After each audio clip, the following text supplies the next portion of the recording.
Welcome to Werewolf the Podcast. Yes, you're quite correct. This is not Will. He's a little busy at the moment, dealing with... I think he used the term shit. Yes, that was it. As usual, a gifted linguist, our Will. He's dealing with shit. My name is Simon de Montfort.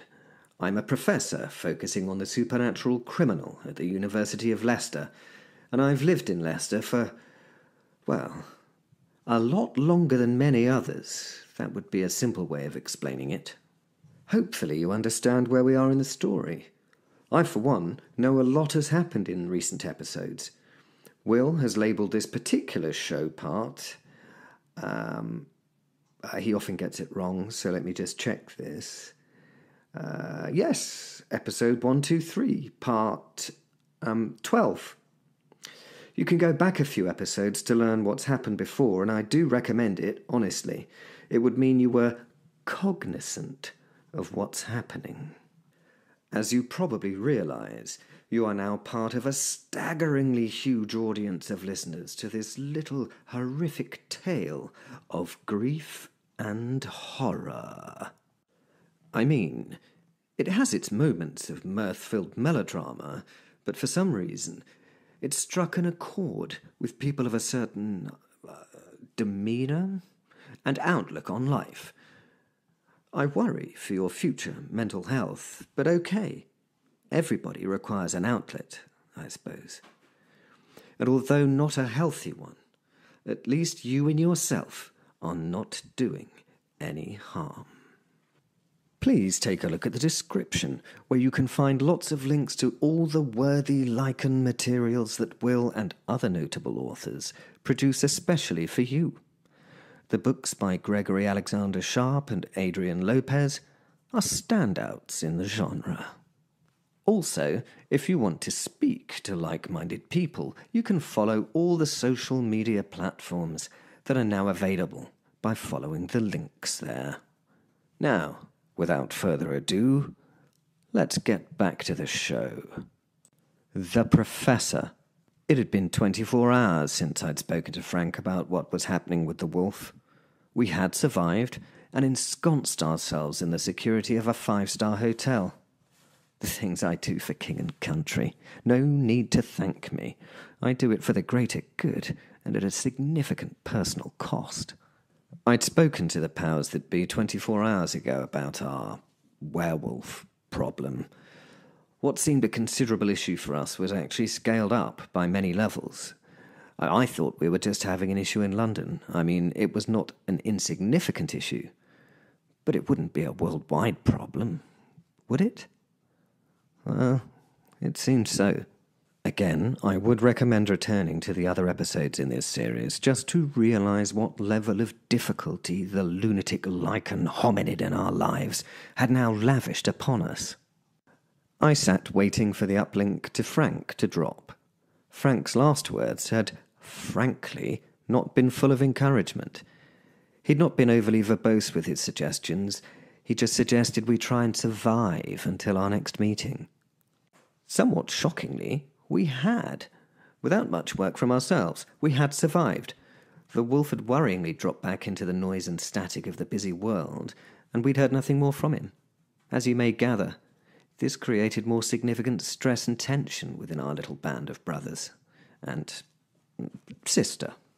Much more stress and tension than if we knew where the werewolf was and what he was doing. Will would understand that, of course. His idea of fun was mental torture, which would be why he'd sunk back into the ocean of people. Much like in the movie Jaws, when the monster was hidden, it was at its most frightening. I could mentally hear the 6 basses, 8 celli, 4 trombones, and a tuba start the slow build of the main Jaws theme. He was out there, and he was coming. Ben and Zula were the London chapter of the Supernatural Police. Yes, you heard that right, the Supernatural Police Department. And they'd got themselves mixed up in this through no fault of their own, and to be honest, it was far beyond their pay grade. They were detectives on the capital streets, very good at their respective jobs, Sula's the brains, Ben is the slogger who gets shit done. They're not trained or prepared, however, to deal with things at a worldwide level. They were finding it difficult to accept the intensity of the situation and how powerless they were to effect a response. I hoped they hadn't realized how dangerous the world had now become for them and theirs. I had no family. My friends were held at a safe distance for their own good. I had very little to be used as leverage. Will, our anti-villain of the piece, was not only a werewolf. That seems an incredible start to any sentence if you think about it. Not only a werewolf, but he was a highly intelligent psychopath. Oh, and to make him significantly more difficult to deal with, he'd been trained by the British government to be an intelligence operative and an assassin. Yes, he was the equivalent of a werewolf James Bond. I know it seems a little bit unbelievable, but I have to say in my line of work, this was a pretty standard and straightforward scenario. Some things that pass through the stratosphere of my world, well, they're to be spoken of in a future biography, perhaps. Unlikely, though. I hoped Ben and Sula hadn't realised what Will was psychologically capable of, and, due to his gifts, some bestowed by our own MOD, that he was more than capable of carrying them out. Let's not even consider what those things that he was capable of are. But if you do want to, it's a lot. I considered this as I was toying with the corner of my notebook when the computer did one of those ringing notifications, and the screen showed, well, nothing. But a voice I recognized spoke out. "Hello, Professor," said the voice I knew as Frank. "Hi, Frank." I know him saying hello and me saying hi seemed a weird disparity, but that is what was said. From there, Frank was straight into the meat of the conversation. "In the last 24 hours, a lot has happened. After long and difficult discussions based in and around our militaries and governments, we have decided to bring significant resources into the field. Multiple governments have been brought into play. The significance of taking this werewolf individual and the knowledge that he has about the Eastern Russian Pact is a high priority. We need that spell." He still struggled with the concept of magic being real. "It could make a difference in de-establishing the Russian economy. It could help end what is somewhat of a difficult situation very quickly, reducing loss and costs significantly." This was all army jargonese to try and legitimize death and mayhem, but I was used to the ridiculousness of warfare. I'd been involved in fighting for stupid reasons and causes longer than I could remember. This particular operation seemed to have an actual, sound, legitimate outcome for the world. At this juncture, I felt I should help. "Okay, Frank, what can I do?" "At the moment, we need you just to be available as an advisor. We are currently doing the logistics to put the resources into play. The entity that left the Iraqi dig site made landfall in the UK in the early hours of this morning. It was observed until it stopped its migration at a point in the greater Manchester area of North England." Frank told me. I already had many questions that I knew I couldn't ask. Like, how had they tracked the son of Samarat? These questions would be a waste of time that we couldn't waste. And I also knew they would only share the information I needed to know with me. You've seen the spy movies. They always have a bit where they talk about the information only being shared on a need-to-know basis. That's often the only bit that has a basis in truth in these acts of fiction. I didn't need to know how they knew it had reached Manchester. I just needed to know that it had.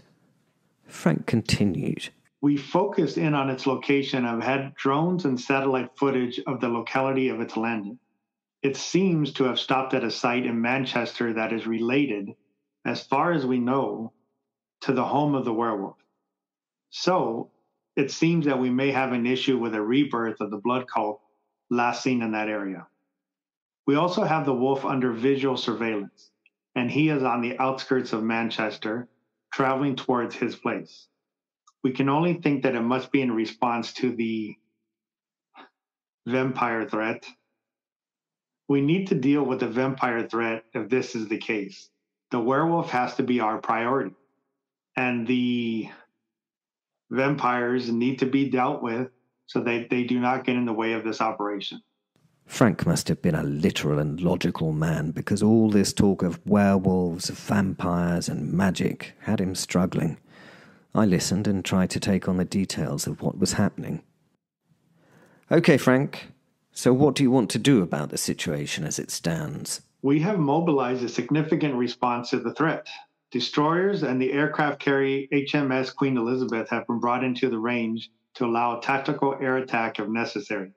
All key characters are under scrutiny.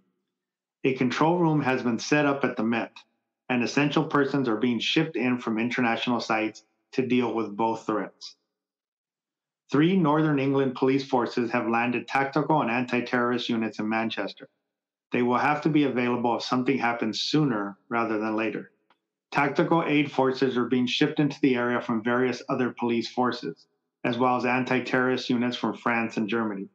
We have scaled up Manchester police to prepare for a major incident, and all that will be required if the worst happens. Special forces from Norway will be there in 3 hours, and our specialist units from the UK and the USA are currently deployed overseas, so it will take a little longer to get to the site. I was stunned by what seemed an inordinate response to the situation. It seemed very gung-ho, and a little American in its nature. But then they never do things on a shoestring when it comes to national defense. We have alternate old AC-130 gunships keeping an eye on the wolf, as well as a 24-hour drone reconnaissance on him and the sites. At this information, I was genuinely dumbstruck for a moment before I reacted incredulously to it. "You have gunships in the air?" I exclaimed. Yes, Professor. We may need to use a level of lethality that they can lay down, and we may need to do it quickly. We hope to put special forces in the field and take the werewolf live so that he can be debriefed at our own leisure. But as you know, we must be prepared for the worst outcome. He tried to explain. "I know, but gunships? Won't that take out about half a mile of a major city? I mean... I asked, balking somewhat at the idea. "Hundreds, no, thousands may die." We are taking this very seriously, Professor. The possible collateral damage of the operation has been sanctioned as acceptable. Can you imagine if the information to control the Eastern Pact got into Putin's hands? He is hobbled at the moment by the wolves. He cannot control them as he does others in his country. But if he had a method of doing so, then, well, it's just not worth considering. It might seem like a lot of resources and risks to take place in the field. But if you have any better suggestions that come to mind that we may employ, we would be happy to consider them. Frank said. "I have one very simple one, I have to be frank. Frank, why don't we try to, talk to Will first?" No response was the response I got for that. "I mean, he's not stupid, and once it's pointed out to him that you're willing to destroy him and half of Manchester, he may just agree to help. Gunships over Manchester, Frank." I was in a car at the door of the hotel within 10 minutes of the conversation ending. I had no time to speak with Ben and Sula, so I would just message them at my earliest convenience. The journey by helicopter was a maddening world of noise and rush. When we landed, I was taken to the Wolf's home in Manchester. It wasn't really what I'd expected. It would have been a converted dock warehouse at the side of a canal if it hadn't been currently burning. Flames shot into the sky, lighting it with flickering light. The area was surrounded by the fire services, and a number of fire tenders were busy dousing the flames as a lot of police held back a large audience of onlookers. I needed to find Will before he found, well, anyone else at this precise moment. His response to this was not going to be pretty by any standards, and I did not need a howitzer or 40mm cannon to be fired at him from the sky in this populated area. I couldn't believe they had gunships up there. It was ridiculous. I spoke to the 2 agents that had brought me to the site. "I need to know where the target is now," I told them. In 2 minutes, I had his exact whereabouts. He'd been sitting on the other side of the canal from the burning site for about half an hour. He hadn't moved, just watched his home burn. Hopefully, the shock of it would last long enough for me to get there before he made his usual response to such a situation, something violent and stupid. And that is what led to me being stood at the side of the Manchester Ship Canal, sharing a flask of the most delightful malt with the most evil being I've ever had the delight to meet. And I've met some pretty bad things in my time. I stood next to the man. He was sat on the edge of the water, staring at the other bank. His eyes were wet with tears. He was utterly consumed by the sight of his home being utterly consumed by fire. I found the fact that he did not notice me a little strange. The things I know about the werewolf told me that their senses are massively heightened and that he should have reacted to my presence a long time ago. He must have been utterly absorbed in the view across the water. I thought for some time about how I'd make first contact. I had thought that he would be aware of my presence and I would just work from there, but the thought of surprising this creature and what could then ensue was a real cause for concern. "Hello," I said. Not my best opening line, but it was one. The man, sitting on the ground, a mere shadow, raised his head and sniffed the air like a wolf. His face was now lit by the fire across the water, and that face was incredibly handsome. But in the rippling firelight, that handsome face seemed darkened and inhuman. He cocked his head as if listening, and then turned a gaze on me that I might need a few therapy sessions to process. There was no explosive rush of a beast. There was a pause of what seemed a considerable length of time. In that period, I felt I was being weighed up and considered to be categorized for a worthy reaction. The consideration wavered for a moment, and the expression changed. The utter confidence he used faltered, and he seemed to have a moment of inner reflection before again considering me, but now without the previous disdain, but with what seemed like genuine interest. He got to his feet, and, not breaking the stare, wiped the dirt from the seat of his jeans. I knew this first meeting was critical. I had to let him make his own judgment call and then react to that. I tried to offer no threat. I tried to look as though I did this sort of thing all the time. As a distraction from those eyes, I went to my jacket and grabbed my hip flask from its inside pocket. No need for Dutch courage in this case, but a need to be doing something other than concentrating on the horror of that stare. I took a drink, savouring the best of the best. I'd already figured that I might as well have the finest whiskey I could with me as I tried to befriend a werewolf, not a situation often undertaken by anyone. I turned my eyes back to the man after taking my drink. He was stood there in puzzlement for a moment. Confusion played briefly across his face. Then a twitch of the nostrils, and the hard corners of those eyes relaxed momentarily as he took a fleeting glance at the flask. I looked at the flask with a bit of surprise, and then at the man once more before offering him a drink. Will paused and closed his eyes, sniffing the air deeply. I wondered if he was subjecting the malt to a test of sorts.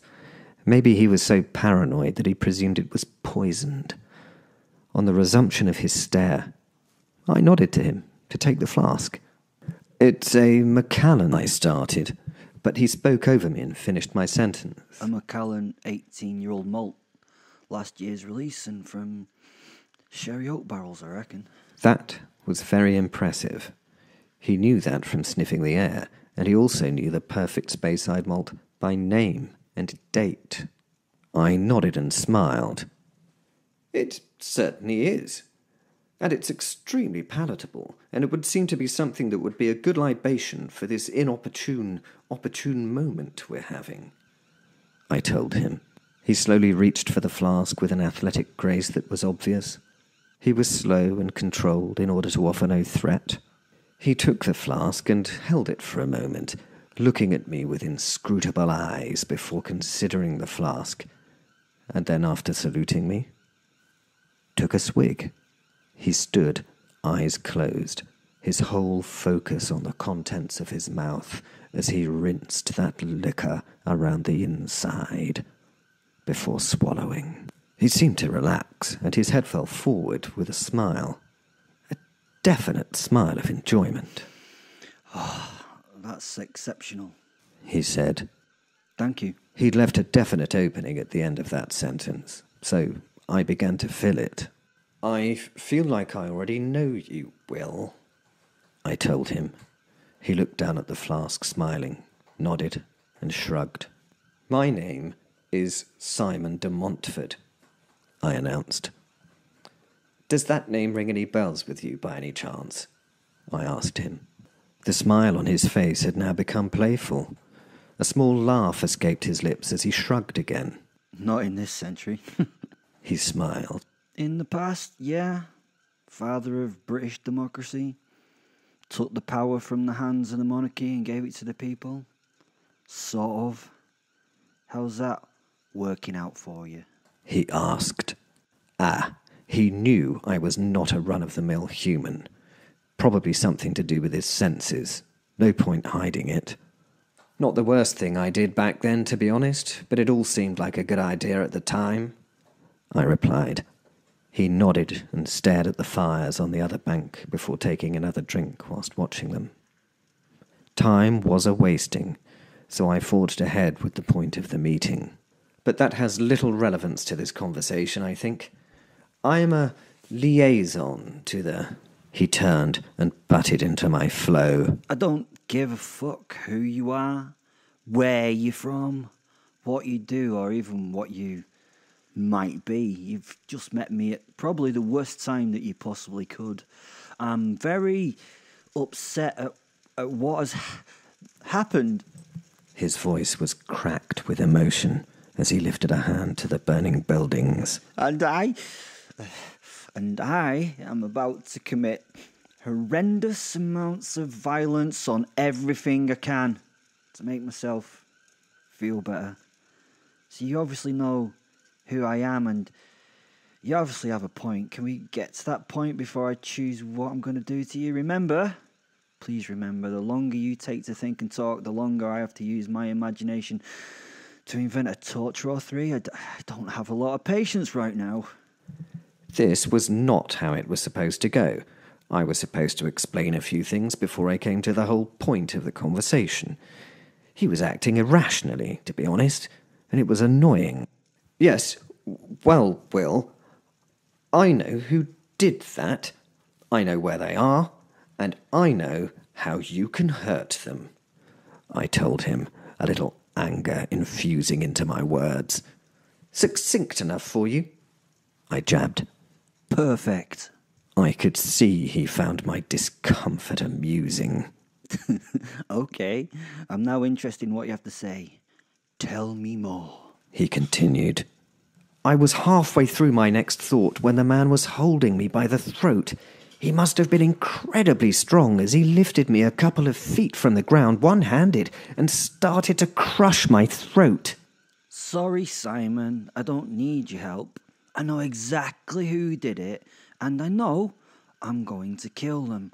I'm sorry, I really am, but in this case, you've really fucked up. The world went black. For a moment. I was now standing behind the man. His arm was still raised into the sky as if in some sort of ridiculous salute.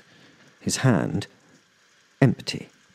He suddenly reacted, stunned as he looked at the floor, as if I should have ended up there.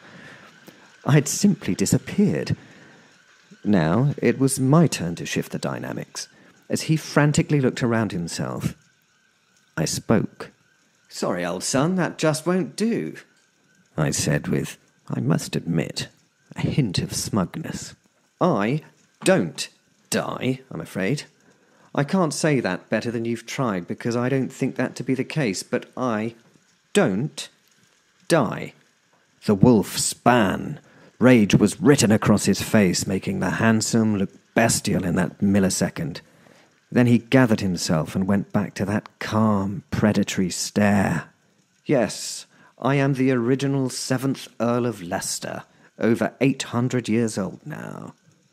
I smiled and started pacing. I was sent off on a crusade, you see.